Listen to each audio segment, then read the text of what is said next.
Dito tayo ngayon kabahidor sa ano? Sa Benedicto. Don Salvador Benedicto. Tingnan mo naman oh. Napaka-ano dito kabahidor. Pakita natin sa inyo ang view dito. At least mayroon ma-share natin sa inyo kabahidor ang mga view kung saan tayo naglalakwat siya. Grabe mga kabahidor. Kita nyo naman kabahidor.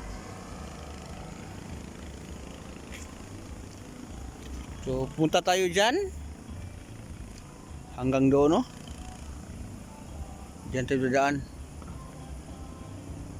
Tapos kung may nakita kayo nakaputi doon sa dulo, yan. Diyan pa tayo.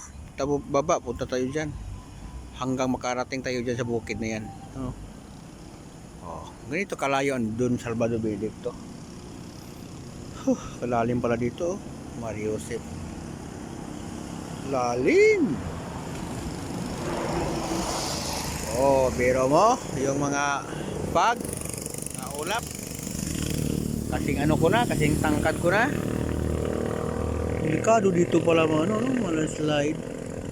Talaga naman. Napakalalim oh. Dito mayroon pang mga maliit na falls oh. Yan oh. Yan, maliit na falls. Hindi ko na nilapitan kasi pagod na. So grabe. Mamaya pagbaba ko dyan, i-video na natin. Pagbaba para kita natin ang view dito. Napapris ko ng hangin dito kabiyahedor. Don Salvador Benedicto. Talaga naman. Ang taas na buong mga ulap talaga.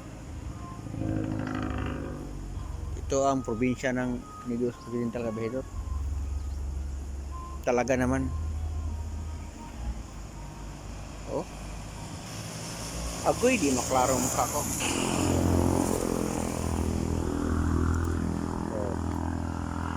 Yan kabiyahedor, dyan tayo sa pinakadulo. Yan. Pagkalayo man. Pagkatapos dyan, punta doon tayo sa ano, may ano dyan eh. Yung puti nga ano, puti na bahay. Dyan tayo kabiyahedor, yung puti na bahay niya. Yan. Baba tayo dyan hanggang doon sa ilog. Tapos akyat. Punta doon sa may puti na bahay. Lampas pa doon ang puntahan natin. Ganyan kalayo, kabiyahedor. Ang biyahe ko ngayon. Don Salvador ha. May bunga yan. So, napakalayo talaga kabiyahedor. Pero mo yan. Kung nakita niyo yung sa likod ko na bundok, likod niyan. Doon ako papunta. So, maano pa lang ako dito sa baba.